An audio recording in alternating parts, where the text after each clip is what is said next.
kasi po ito po, binabati ko po yung si Ma'am Ason sa pag-aalaga po niya ng halaman. Parang tao kung kausapin po niya. Ganon? Mamita, hindi ko alam na pati kayo nakikipag-usap na rin sa mga halaman. Lucy, hindi ba ikaw nagsabi sa akin na kausapin ko yung mga yan para lumago?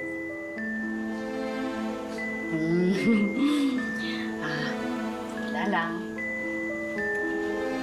Pero alam mo, Lucy, hindi yata effective yan dito sa isa eh. Parang nagtatampo, baka mamatay. Anong gagawin ko? Wala lang. Mabubuhay din yan, Mamita. Dagdagan niyo lang ng dilig. Ha? Hindi kaya malulunod? Bakit hindi niyo lagyan ng fertilizer? Hindi ka sigurado? Parang ngayon lang kasi ako nakakita ng ganyang klaseng halaman. Huwag kayong mag-alala, Mamita. Itatanong ko kay Joyce kung anong gagawin, tapos babalikan ko kayo. Teka muna, Lucy, hindi ba sabi mo sa akin, sa inyong dalawa, ikaw ang expert when it comes sa mga halaman? Ang ibig kong sabihin, Mamita, itatanong ko kay Joyce kung meron pa kami nung gamot na pampabuhay ng mga halaman. Para mabigyan ko kayo at hindi na kayo mag-alala dyan sa alaga ninyo. Tatawagan ko lang si Joyce. Okay.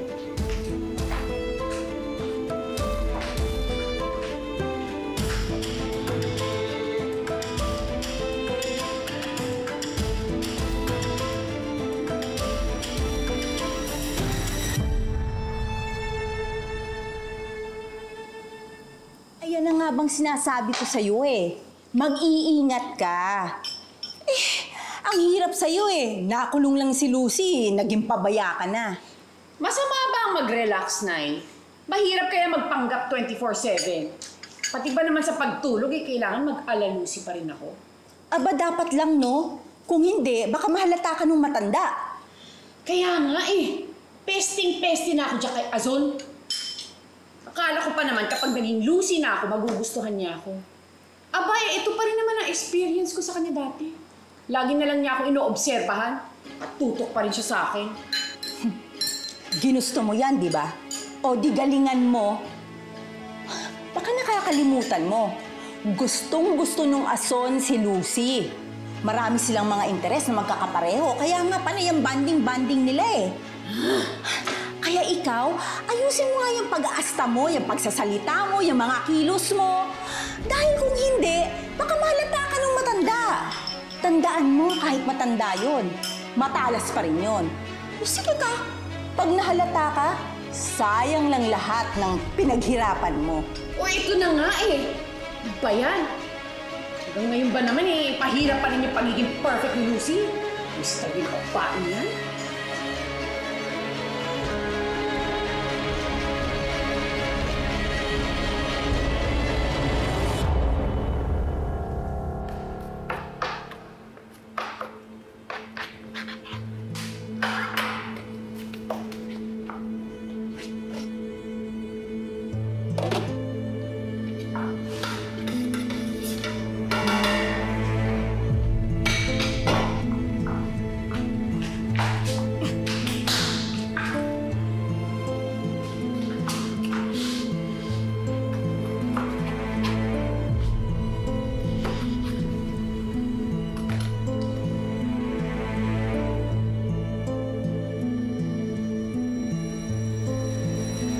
Love! Ay, ikaw naman kasi, babe!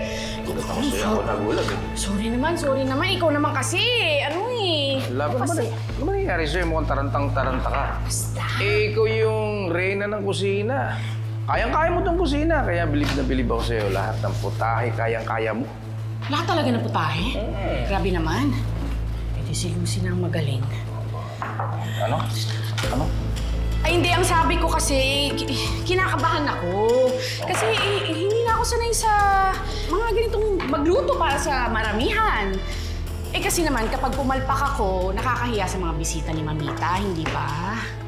Ba't ka naman mahihiya? Love, ang galing-galing mo magluto. Lahat ng luto mo, perfect. Kaya naman love na love kita kahit na pinagpapawisan ka. Talaga? Kiss mo ako. Bango kahit na pagkatapos mo mag-volleyball. Kiss pa rin kita. Bango. Madali. Gagawin ko na to. Sige na, himala na kita dyan ha. Para makakonsentrate ka. Oh, ito na. Tatataranta ka dyan.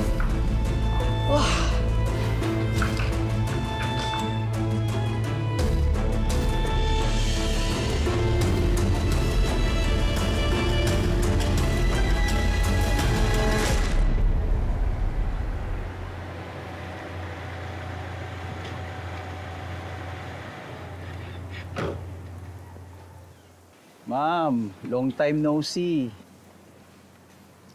Bakit? Mismo ko, no? Napansin ko lang kayo kasi bihira na kayo dumadalaw dito. May problema ho ba kayo ni Ma'am Lucy? Alam mo, Isaac, hindi ko inakala na may pagkamarites ka rin, ano? Sorry naman, ma'am. Hindi naman sa nakikiusyoso ko sa buhay niyo. Para kasing may nagbago sa inyo ni Ma'am Lucy. Hindi, busy lang kasi ako sa shop. Ino naman ho, kahit busy kayo sa shop, nagagawa niyo pa rin pumunta dito at itutuloy ang kwentuhan niyo. Parang nga ho kasing wala kayong katapusan kapag nag-usap kayo eh. Ganun lang talaga kami ni Lucy. Baka hindi mo pa talaga kami lubos na kilala. Minsan, laging magkadikit. Pero may times din naman na parang magkagalit, halos hindi nag-uusap. Ganun lang talaga yun. Naisip ko lang, ma'am, kung si Ma'am Para nagkaroon ng best friend na tulad mo, hindi siguro maliligaw lang landas. Talaga? So, tingin mo sa akin, mabuti akong kaibigan? Kaibigan? Oo naman, Ma'am Joyce. Parang ang sarap niyo nga maging kaibigan eh. Ang sarap! Ano ba?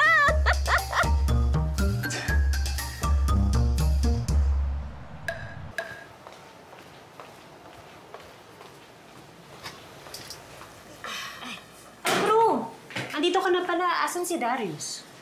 Susunod na lang siya kasi nap time ni Cheska ngayon. OMG, Lucy! Yan na ba yung kalyos mo? Masarap yan! Talagang masarap yan. Hindi pa ako nakakatikim niyan. Medyo patay gutom din itong mga kaibigan mo, Nita. Ako nauna ko pang binati yung niluto mo. Ikaw, kumusta ka na pala? Eto, hulas na. Ano yun? Ay, sabi ko, hula. Okay naman po ako. Mamaya lang tayo kumain, ha? Kasi ang pinunta natin dito yung pagdarasal, hindi ba?